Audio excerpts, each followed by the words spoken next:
My name is Marcel Hansen, and you're listening to Small Habits, Big Changes. Let's dive in.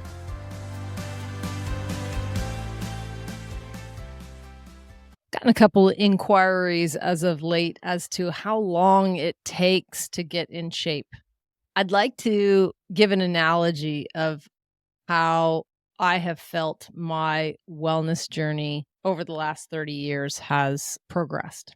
We've all heard these stories. So you put away $100 a month, and by the time you retire, 65 years old, which was just shy of 50 years later, you have like $1.2 million. Like, how does that calculate? Like, if anybody has a calculator, I don't have it right now in my head, so don't crucify me for the math. But if you put away $100 a month, it's $1,200 a year. After 10 years, it would be $12,000. After 20 years, it would be double that. It'd be 48,000. After 30 years, it would be another 12,000. So it'd be like 60,000. You get the drift. But by the time you get to 47 years and you're ready to retire, why is it not only like 60 grand? Well, compound interest.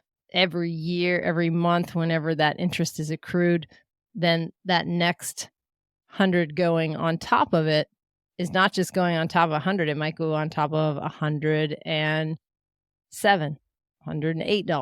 So then you get 208, and then by the third month you might have 230, and you add the 100 and you got 330. It's been 3 months. It's not 300, it's 330. Your interest is compounding. And it's surprising how important that aspect is, to get in early and then to capitalize, years later on compound interest. Now, I think of our wellness journeys very similarly. The earlier you start, the better.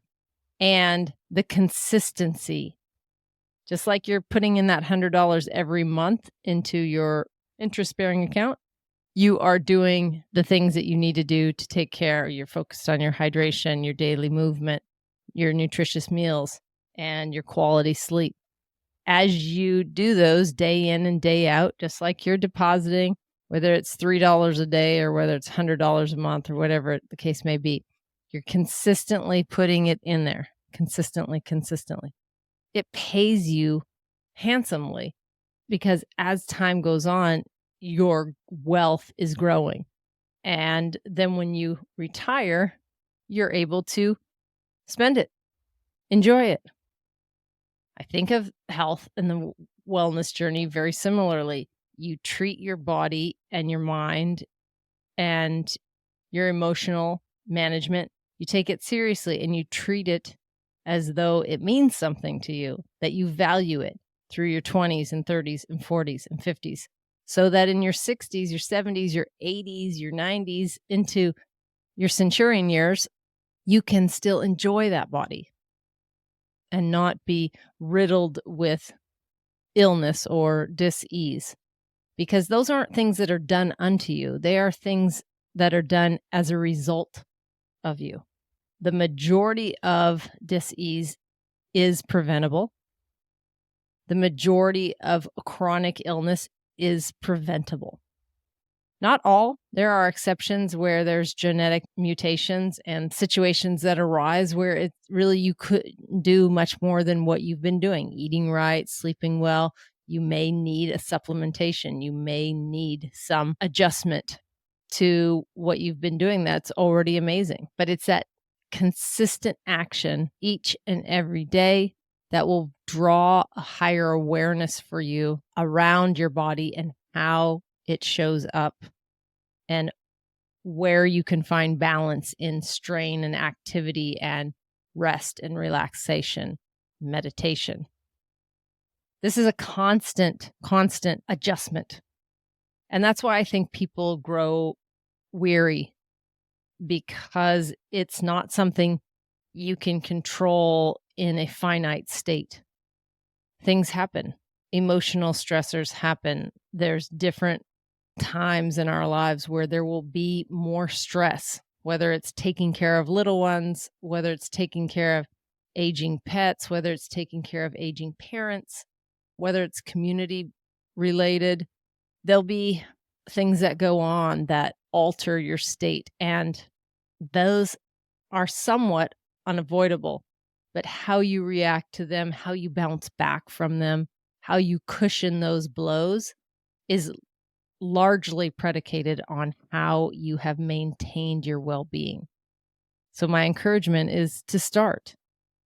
Yes, had you start saving when you were 18, now in your 30s, you would have quite a good chunk of change going. But if you're in your 30s now, or you're in your 40s, or your 50s or 60s, or any decade of life, it's never too late and it's never too soon to get started on taking care of you. You have one body, that's the one you get to live in for this go around. It is possible to feel great in that body each and every day. And I want that for you. And anything I can do to support you in transitioning into healthier habits, we have a free texting community. You can text the word yes to 206-483-2960. That number repeats on the outro. And you can send in any struggles or any wins or anything that's working for you that you really have found to be really helpful, or something that you've tried that's not working. And we can try and problem solve it together. I've been down this road many, many times with many, many people. I can attest to what I've witnessed for others, but first and foremost, I can attest to what I have utilized for myself.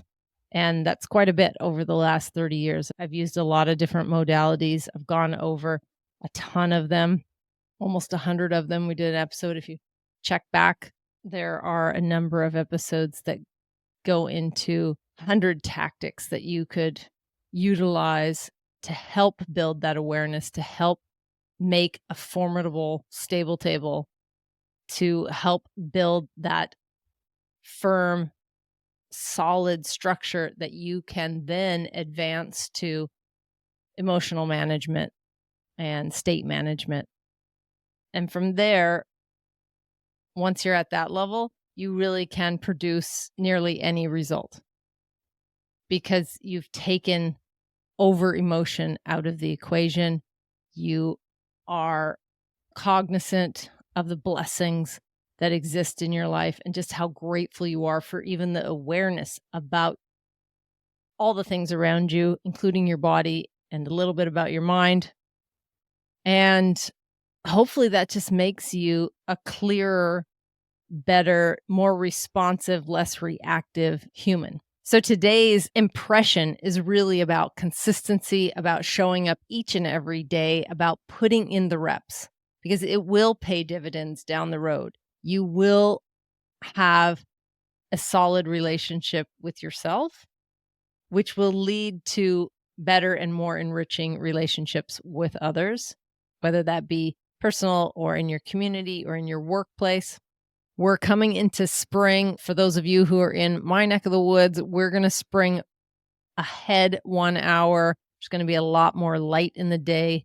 These are really very natural times to start implementing new healthy habits.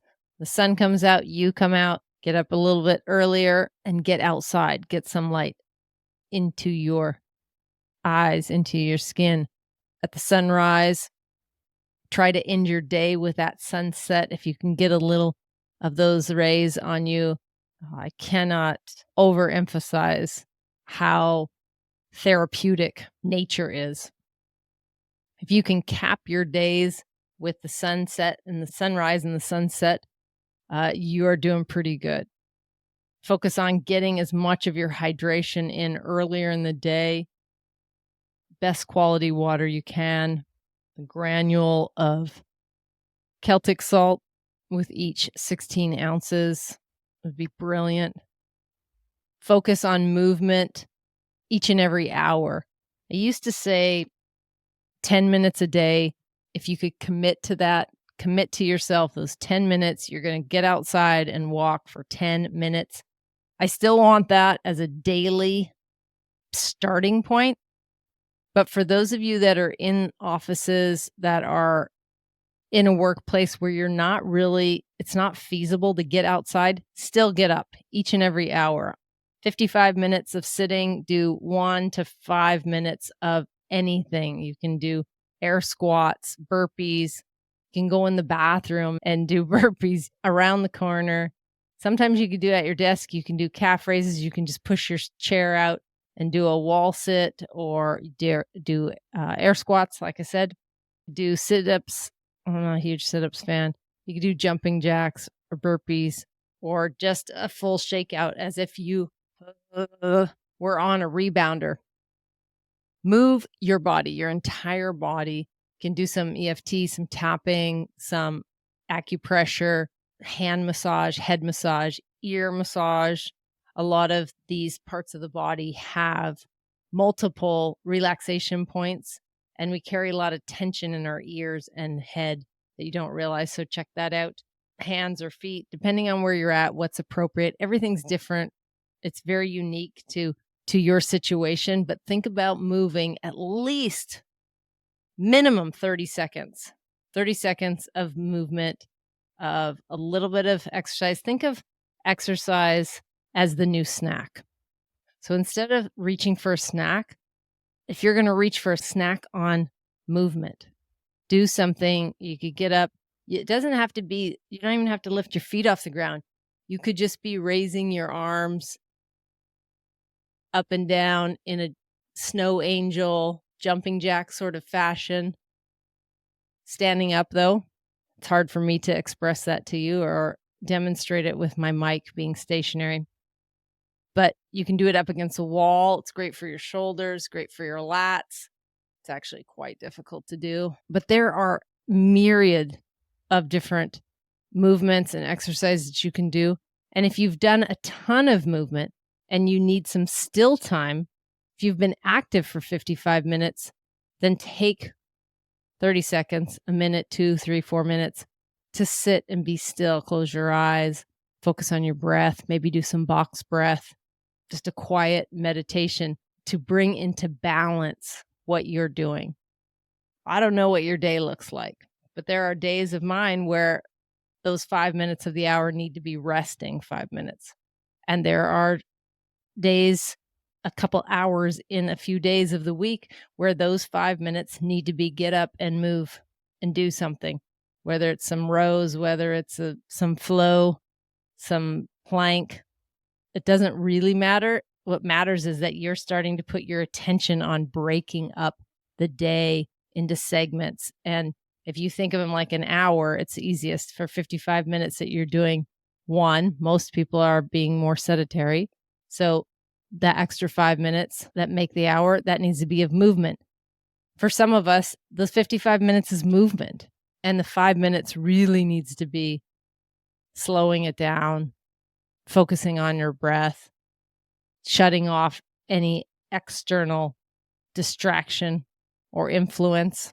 And actually, for those of us that do a lot of movement during the day, I recommend that break every half hour because it can catch up with you. And if you're really active or you're even doing a heavy training session, it can really be beneficial to drop that down and bring in the parasympathetic amongst that activity. So whatever works for you, if you can start to see in your mind that there's a bank of energy, right? And two systems control that, your parasympathetic and your sympathetic.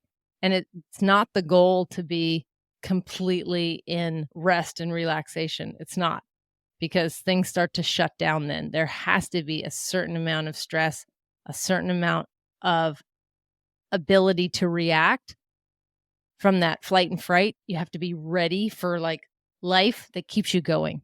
So we are looking for a balance, and the consistency of that will do you fantastic in the long run. So look at your daily actions and break it down into hourly check-ins. I know it sounds like a lot, especially if you haven't been doing daily check-ins, and feel free to use a gradient that works for you. But if you are checking in every day and you are getting out for that 10 minutes of walking outside, that gets you going, take an additional step beyond that to look at the hours that you are inside and that you are a little more, whether it's seated or lying down, whatever your MO is there, to take a look at breaking that up as well. As always, I wish you wellness. And if any part of this resonated with you and you know someone, a friend or family member that it may also resonate with, I'd love it if you would share it with them. You really do become, to some degree, the equivalent of the 5 people closest to you. And having someone else on the same page or helping keep you accountable and you doing the same for them can be a real kickstart for a lot of people. So, a huge proponent of that if it works for you. As always, I hope you guys are tracking. And if you have any questions, any comments, any feedback, you can either leave it here if you're on YouTube, or you can check out the website at mystablетable.com, and there's an inquiry field there, and you're welcome to send in inquiries there. Until next week, be awesome. Thank you so much for listening today. If you feel any part of this episode resonated with you, then please consider sharing it with a friend who may also find value in it. And remember to hit that subscribe button if you haven't already. And before you go, did you know we have a fantastic free text community? If you want more bite-sized health hacks and reminders delivered directly to your phone, absolutely free, then text keyword YES to 206-483-2960. Again, that's keyword YES to 206-483-2960. And we'll see you on the inside.